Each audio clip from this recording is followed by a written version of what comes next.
Douglas Crosby, and Saul D'Amato. And when the action begins, our referee in charge of the octagon, Dan Bergliata. This bout is sponsored by Modelo Especial, brewed with a fighting spirit. P3, the official protein snack of the UFC.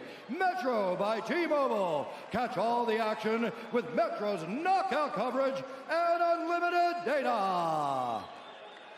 And now, for those in attendance and UFC fans watching around the world, this is the moment you've all been waiting for. Live from the sold-out Madison Square Garden in the Big Apple, New York City, New York. It's time! Third round in the UFC welterweight division to determine who is the BMF of the Octagon. Introducing first, fighting out of the blue corner, a Gracie Jiu-Jitsu fighter holding a professional record, 21 wins, 11 losses. He stands 6 feet tall, weighing in at 170.5 pounds. Fighting out of Stockton, California, presenting the Ultimate Fighter Season 5 winner and the number 7 ranked welterweight contender in the world, Nate Diaz!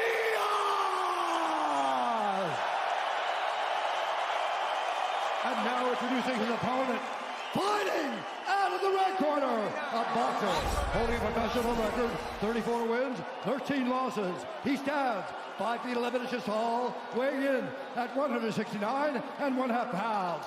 Fighting out of Miami, Florida, presenting the number 3 ranked UFC welterweight contender in the world, Jorge Masvidal.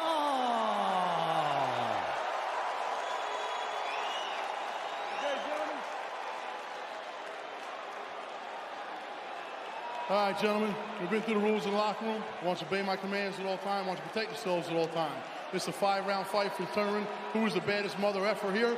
Touch gloves if you'd like to. Good luck to both of you.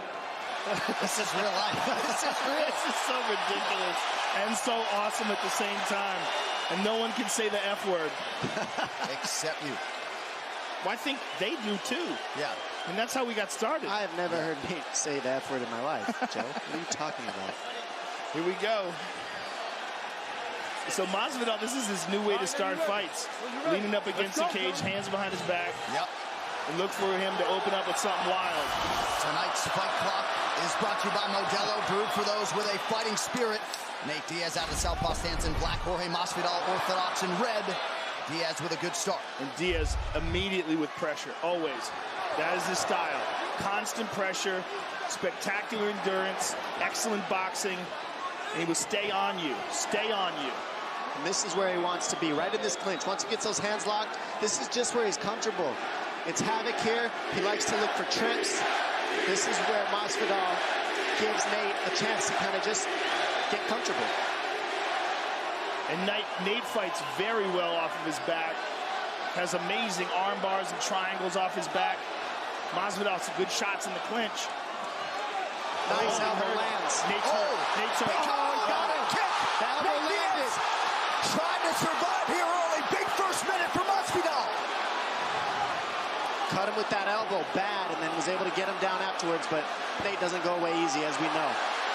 And he's not hurt too bad anymore, I don't think. We'll see, though. Oh, he's hurt. He got him again. He got him again. Diaz covering up. Those are heavy punches. Nate's in big trouble here.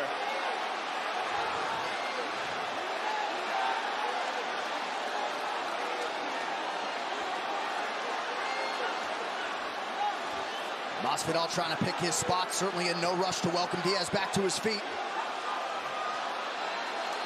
But he is allowing Nate to recover somewhat. You see a lot of bleeding out of Nate's face, his right eye, and Nate has a lot of scar tissue. He opens up cuts very easily, and he's cut badly right now.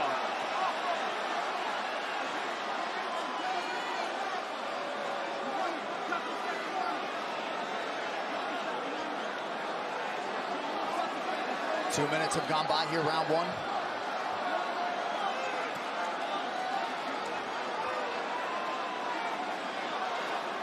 Masvidal biding his time, still not allowing Diaz back to his feet.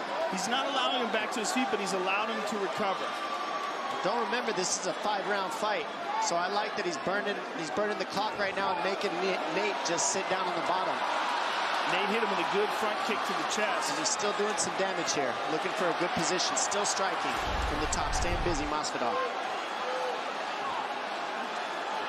But look how Diaz uses legs to defend too. I mean, he recovered that whole time because he's got this guard that people don't want to go into. All right, Nathan Diaz back to his feet. Just over 2 minutes to go in the round.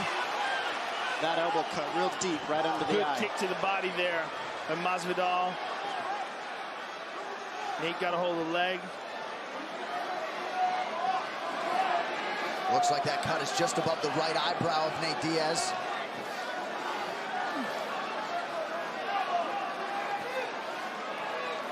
He was caught fairly early on in the Anthony Pettis fight and was able to fight through that. It seems like there's more than one cut. There might be one on the cheek as well. Yeah, I think you're right. I think he ate a kick and the elbow. Oh, big elbow there.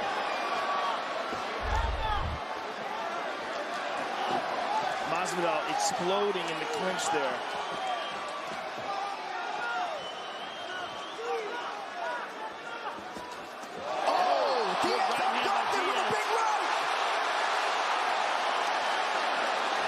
Masvidal having a lot of fun in there.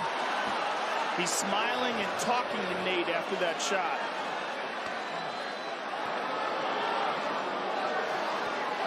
Nate just finds a way to make a home for these punches. No matter who he fights, he does figure out a way to land big shots, and he always makes it nasty. I mean, even right here, he's punching you in the legs, looking for throws, looking for hand control here. Both of these guys are just looking for hand control here, trying to get the dominant position, but Diaz just looking to do damage because Masvidal's not even looking for the takedown. Well, that head kick would have felled lesser men. Diaz covering up amidst the game-bred onslaught.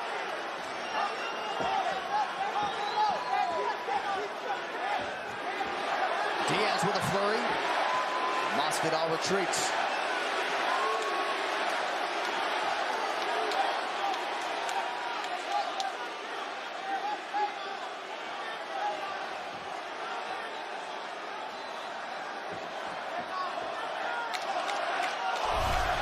Final 10 seconds. Now the crowd get behind Masvidal. Big left from Nate Diaz. Right hook to the body, left straight landed. Very nice for Diaz there.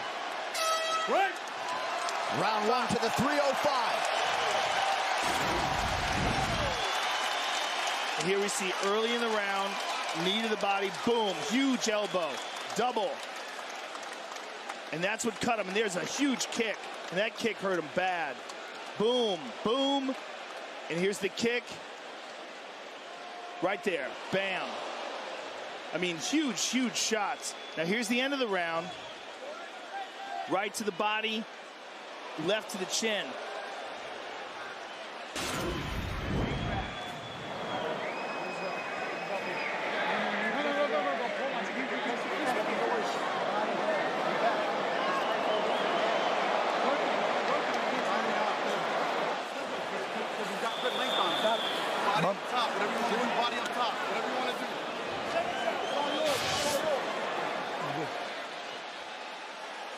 UFC 244, Masvidal versus Diaz is presented by Modelo, brewed for those with a fighting spirit.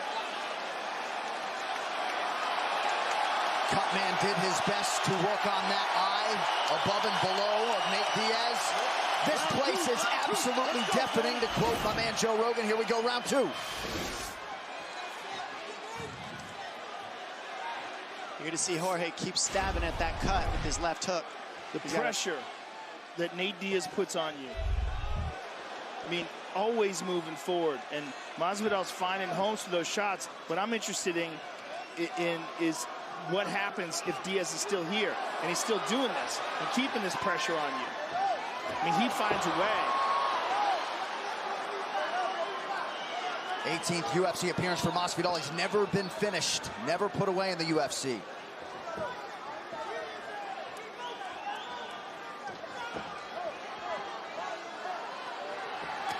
There's a good kick to the body. What I'm surprised is that Masvidal hasn't concentrated on the legs, because Nate has had problems in the past, particularly the Donald Cerrone fight, where guys have beat up his legs.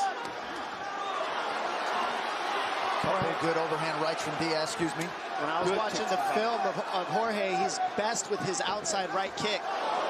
And Nate Diaz is a southpaw, so he has to use the kick differently with his left leg, and that's not his main weapon. He also likes the jab, but he's changed that to a hook. And so Masvidal's making the adjustments, but the southpaw stance does create some different dynamics for Jorge to deal with. Oh, nice right hand by Masvidal.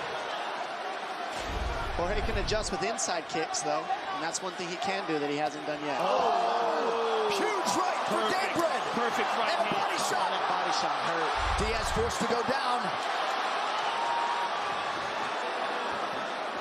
He literally got hit in the face and said, F you. Unbelievable. Kicked to the stomach and laid down and said, come down. And this time, Masvidal, I think, wisely allows Diaz back to his feet. We'll see the extent to which he has recovered. The accuracy of Masvidal, very impressive. A lot of people think he's the best pure boxer in the UFC. Tyron Woodley has said that for years. Well, he is a sniper. I mean, the way he's landing these shots, finding those openings.